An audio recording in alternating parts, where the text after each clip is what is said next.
I think I said totalitarian a moment ago.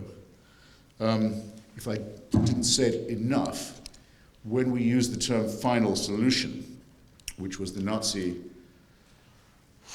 expression for, or euphemism you might say, for the Jewish question, Endlösung in German, final, put an end to it, over.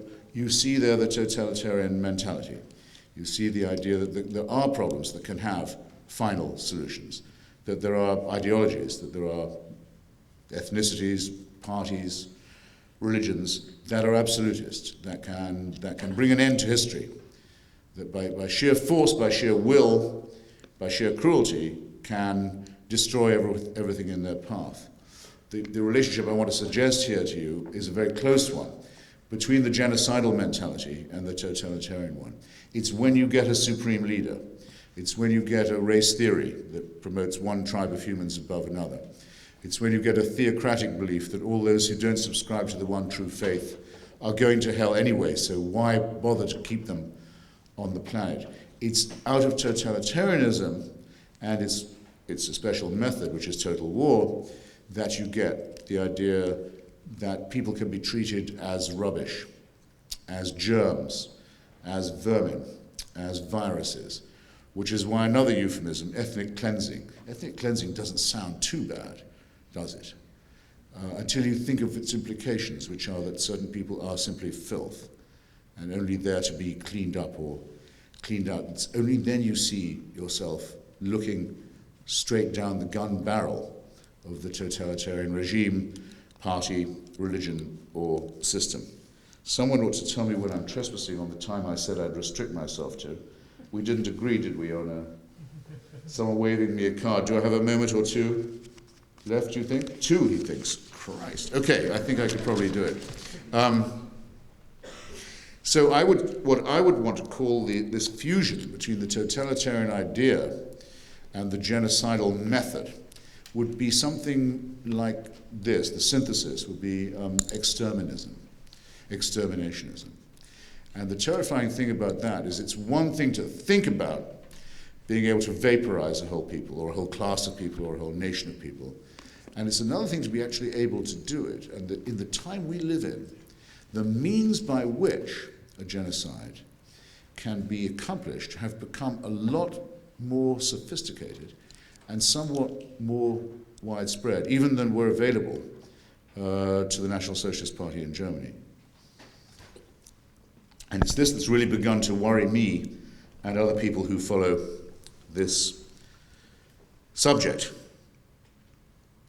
I've seen the attempt to destroy the Kurdish non-Arab peoples of northern Iraq.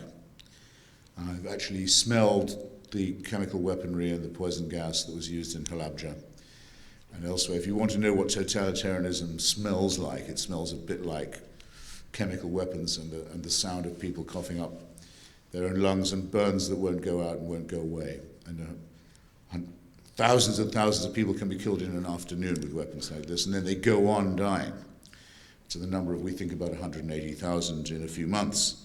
A really serious attempt in front of our very eyes to make away with a whole group of people. I saw the same happening in Bosnia, in Europe in my own lifetime. I've seen North Korea, the most grotesque totalitarian state that exists. And I've also seen something important that I think must be mentioned. When this happens to the Kurds, when it happens to the Armenians, when it happens to the Bosnians, it isn't just happening to them.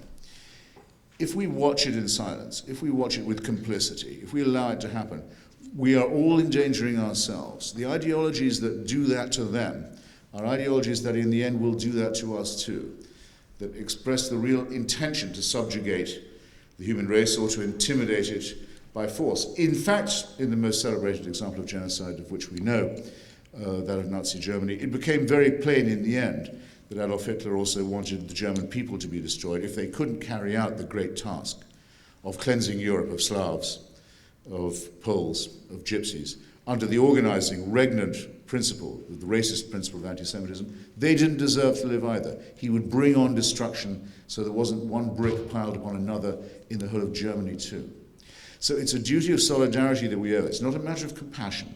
It's not a matter of feeling just sorry for people who are subject to mass murder and deportation. It's a matter of realizing that those who will do this sincerely intend the destruction of our civilization as well. And if that one finger is still up, I should probably close and invite your questions later by saying this. When the war against fascism in Europe began, a huge number of people, educated people, intellectual people, thoughtful people in Europe and in America thought that you could stay out of it.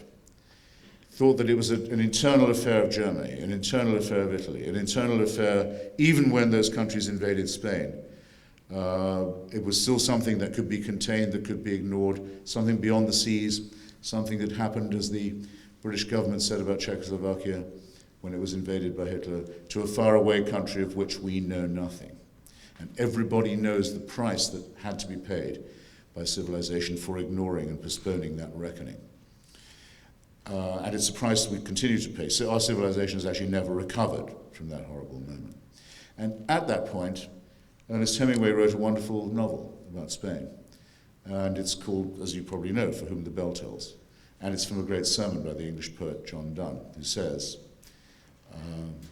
no man is an island, apart from himself, never sent to know for whom the bell tolls, because it tolls for thee.